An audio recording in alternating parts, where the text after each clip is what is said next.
Russia's Su-75 Checkmate was supposed to change everything. This aircraft was meant to signal Russia's return to the top tier of global air power. A sleek, stealthy, affordable fifth-generation fighter that could finally rival America's F-35 and restore Moscow's lost aviation prestige. It was marketed as proof that Russia could still innovate, still compete, still intimidate.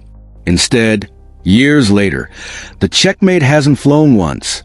No combat debut, no test footage, no export orders, no operational timeline anyone believes. What remains is a jet that exists mostly in press releases, glossy renderings, and carefully staged airshow appearances. A symbol not of strength, but of something far more troubling inside Russia's military-industrial system. And it all began with spectacle. In 2021, at the MAKS Air Show outside Moscow, Russia unveiled the Su-75 in dramatic fashion. Lights, smoke, cinematic trailers, and a carefully choreographed reveal designed to send a message to the world. Russia was back. The prototype sat on the tarmac like a promised car from carbon fiber. Sharp angles, internal weapons bays, stealth contours, and a single-engine layout that immediately drew comparisons to the F-35. The Kremlin didn't hold back. Roughly $30 million was poured into marketing alone. There were high-production teaser videos, bold claims, even a custom fragrance inspired by the aircraft materials. Cockpit metal, glass, leather, resin. This wasn't just a jet. It was branding, narrative, power projection. Vladimir Putin himself attended the unveiling. Officials promised the first flight by 2023, serial production by 2026, exports to India, Vietnam, Africa, and the Middle East. A price tag of just $25 to $30 million per jet, less than a third of what many Western fighters cost. On paper, it sounded almost too good to be true, and that's because it was. The Su-75 was designed as a lighter, cheaper counterpart to the Su-57, a single-engine stealth fighter capable of Mach 1.8 to 2.0 speeds, long-range operations, and internal missile carriage. It was advertised as AI-assisted, modular, and adaptable, even hinting at unmanned variants down the line. Russian officials framed it as the perfect export fighter for countries that couldn't afford Western jets or didn't want Western political strings attached. But beneath the marketing, the problems were already obvious. The aircraft shown in 2021 wasn't flight ready. It wasn't even close. It was a non-flying prototype, essentially a shell. No validated engine integration, no proven avionics, no radar confirmed to meet stealth requirements, no test data. Still, Russia insisted, it will fly.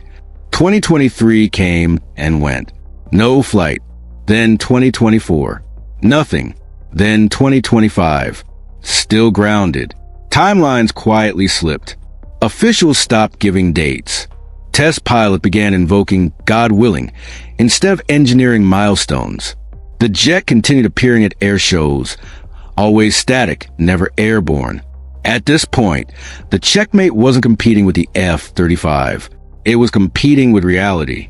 And here's where this matters far beyond one aircraft. Because the Su-75's failure isn't just about a jet that can't fly. It's about what happens when a military system prioritizes image over infrastructure, announcements over manufacturing, and propaganda over performance. If you're watching this and you care about how modern warfare is really evolving, not the press releases, but the truth behind them, this is exactly the kind of story we break down here. Subscribe now, because what this jet reveals about Russia's wider military collapse is only just beginning to surface. And here's the part that makes it worse. Even if the Su-75 does eventually take off, the world it was designed for may no longer exist. Russia's war in Ukraine has exposed deep weaknesses in its aerospace industry, supply chains, electronics access, and combat doctrine. Sanctions have choked off critical components. Export partners have backed away. Funding has been diverted into drones, artillery, and attritional warfare instead of next-generation fighters. In other words, the Checkmate didn't just miss its window. The window slammed shut. If you care about real military power, not glossy airshow fantasies. If you want the truth behind the headlines, the promises, and the propaganda, And if you want to understand why systems like the Su-75 fail while wars are being fought for real, hit like and subscribe now. This channel doesn't chase hype. We break down what actually works, what collapses, and what today's conflicts are revealing about tomorrow's wars. Every like tells the algorithm this matters. Every subscription means you won't miss what comes next. From the outside, the delays were explained away as normal development issues. Internally, though, the problems ran far deeper. Russia didn't just struggle to finish the checkmate. It struggled to build the ecosystem required to support a modern stealth fighter at all. Fifth-generation jets are not just airframes and engines. They are supply chains, microelectronics, precision machining, software integration, and relentless testing cycles. And by the time the Su-75 was supposed to take its first flight, Russia was already bleeding in every one of those areas. Sanctions didn't merely slow progress, they shattered it. Advanced composite materials, specialized avionics components, high-end machine tools, and semiconductor supply lines were either cut off entirely or forced into unreliable gray market routes. Even before the war in Ukraine escalated, Russia's aerospace sector was heavily dependent on Western and Asian imports for critical subsystems. Once sanctions hit, those quiet dependencies became catastrophic bottlenecks.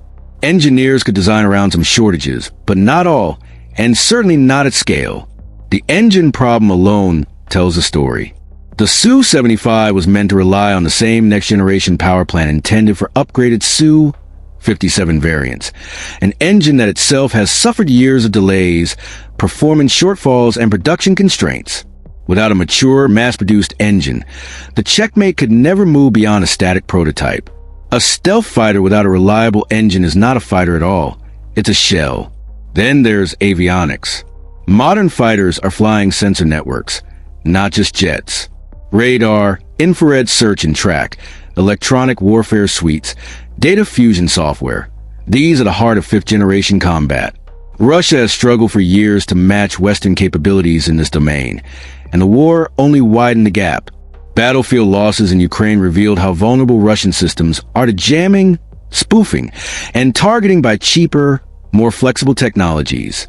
Every weakness exposed at the front raised new questions about whether the Su-75's promised capabilities were ever realistic to begin with. And while Russia struggled to keep the program alive on paper, the world was watching something far more damaging unfold in real time. In Ukraine, Russia's Air Force failed to establish air superiority against a smaller opponent using aging aircraft, mobile air defenses, and increasingly lethal drones. That failure sent shockwaves through the global defense market. Countries that once viewed Russian jets as rugged, affordable alternatives began rethinking everything. Combat performance matters more than brochures, and Ukraine rewrote the brochure for Russia's military aviation. Potential buyers noticed. Quietly, then openly, interest evaporated. No export orders materialized. No production lines spun up. No test flights reassured skeptical partners. Meanwhile, competitors surged ahead. The U.S. expanded F-35 deliveries. European programs gained momentum.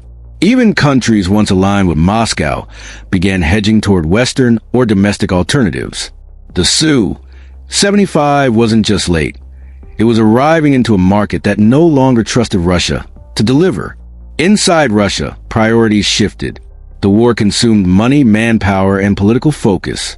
Resources that might have saved the checkmate were rerouted to drones, artillery, and mass production of simpler systems that could actually be fielded. Precision gave way to volume. Attrition replaced innovation. In that environment, a sleek, export-oriented stealth fighter became a luxury Russia could no longer afford. And that's the most damning part of the Su-75 story. Its failure isn't an isolated embarrassment. It's a symptom, a warning sign that Russia's once vaunted aerospace sector is buckling under the weight of sanctions, war losses, and technological isolation. The checkmate didn't stall because of one bad decision. It stalled because the system that was supposed to sustain it is breaking down. As we move forward, the question isn't whether the Su-75 will ever fly. The real question is whether Russia can still build any truly next-generation combat aircraft in a world that has learned to fight smarter, cheaper, and faster than Moscow ever anticipated. And that's where the story gets even darker. Because in the final chapter, we're going to connect this failure to something much bigger. A shift in modern warfare that may have already made jets like the Checkmate obsolete before they ever left the ground. Because while the Checkmate sat motionless on exhibition floors, the nature of warfare sprinted ahead without it. The battlefield in Ukraine delivered a brutal lesson. Air power no longer belongs exclusively to nations that can build exquisite billion-dollar jets. It belongs to whoever can adapt fastest, iterate cheapest, and replace losses without blinking. And in that world, Russia's grand vision, a low-cost stealth export fighter, looks less like foresight and more like denial. The war exposed a truth the Kremlin never wanted to admit. Russia didn't lose ground in Ukraine because it lacked advanced designs. It lost because it lacked systems integration, resilient logistics, and the ability to protect expensive assets in contested airspace. Russian jets, including the much-hyped Su-57, were forced to operate cautiously, launching standoff munitions from deep inside Russian airspace rather than daring to contest the skies. When a fifth-generation fighter is afraid to cross the border, the myth collapses instantly. And that fear is exactly why the Su-75's core promise no longer holds. It was marketed as a cheap stealth jet for nations that couldn't afford Western platforms. But cheap doesn't matter if survivability is questionable. Stealth doesn't matter if sensors are inferior. Speed doesn't matter if data fusion fails. Modern air combat isn't about how fast a jet flies. It's about who sees first, who connects faster, and who can overwhelm the enemy's decision-making loop. Ukraine demonstrated that you don't need cutting-edge fighters to deny air superiority. You need layered air defenses, electronic warfare, distributed sensors, and drones that cost less than a jet's tire. Every Russian aircraft loss reinforced that reality. Every night of drone swarms punching through defenses rewrote doctrine. And every failed attempt to dominate the air pushed traditional fighter programs further into an identity crisis. This is where the Su-75 truly died, not in a factory delay, but in relevance. Even if Russia somehow gets the Checkmate airborne tomorrow, it enters a world that no longer values what it was designed to be. Export customers aren't looking for a budget stealth fighter anymore. They're looking for integrated ecosystems. Drones, satellites, cyber capabilities, resilient communications, and logistics chains that can survive sanctions and war. Russia struggles in every one of those areas, and the psychological damage is just as severe. Trust is everything in defense exports. When timelines slip by years, when promises collapse under pressure, when real-world performance contradicts marketing, trust evaporates. The Su-75 didn't just fail to attract buyers. It actively warned them away.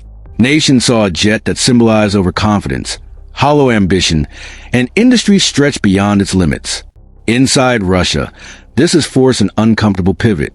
The Kremlin now invests far more energy into drones, loitering munitions, and mass-produced systems because they align with what Russia can still do, produce quantity under constraint. But that pivot is also an admission. It quietly acknowledges that Russia may no longer compete at the very top tier of aerospace engineering, the realm it once claimed as a defining strength. And that's why the Checkmate matters. It isn't just a jet that failed to fly. It's a mirror held up to Russia's military-industrial complex, reflecting shortages, isolation, and a widening gap between ambition and capability. It reveals a country trying to project power through symbols, while reality grinds those symbols down. What makes this even more unsettling is that Russia isn't alone in facing this reckoning. Militaries around the world are watching Ukraine and asking the same question. Are manned stealth fighters still the future or the past? The answer may decide the fate of programs far beyond Moscow. And that leads us to the final, unavoidable cliffhanger. Because the age of expensive fighter jets is ending and drones, AI, and distributed warfare are taking over, then the Su-75 may not be Russia's last failure. It may be the first visible casualty of a transformation that will reshape global military power entirely. In the end, the Su-75 Checkmate doesn't fail with an explosion or a dramatic crash. It fails in silence, in empty hangars, on polished exhibition floors, in glossy promo videos that promise a future that never arrives. It fades not as a tragedy, but as a warning, because the most dangerous thing for any military power isn't losing a battle. It's building weapons for a world that no longer exists. Russia unveiled the checkmate as proof that it could still compete with the best, that it could outthink sanctions, outsmart rivals, outmaneuver history itself. But history doesn't negotiate.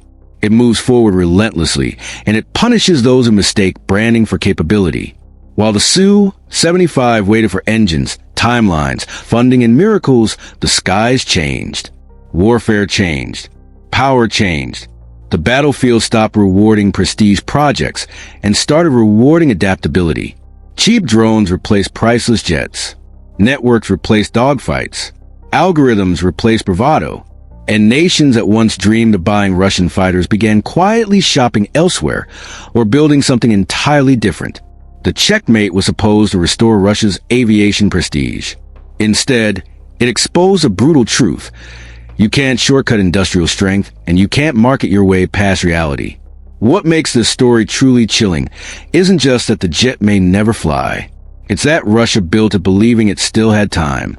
Time to catch up. Time to impress. Time to recover. Ukraine proved that time is the one resource modern war never gives you. And now, the question isn't will the Su-75 ever fly? The real question is far more unsettling. What happens to a superpower when its symbols of strength turn into symbols of delay? What happens when rivals stop fearing your technology and start studying your failures? And what happens next when the next big reveal comes and the world no longer cares? Because the Su-75 isn't the end of this story. It's the opening chapter of a much larger collapse, one that stretches far beyond a single jet, deep into Russia's economy, its military doctrine, and its future on the world stage. And here's the part most people miss. What replaces a checkmate may be even more dangerous. In the next episode, we'll uncover what Russia is pivoting to instead. The shadow systems, the asymmetric strategies, and the desperate innovations being rushed forward as traditional power slips away. Some of it is cheaper, some of it is deadlier, and some it could change the next war before it even begins. If you want to understand where modern warfare is really heading, and who's already fallen behind, this is where you subscribe. Because the jets may be grounded, but the consequences are just taking off.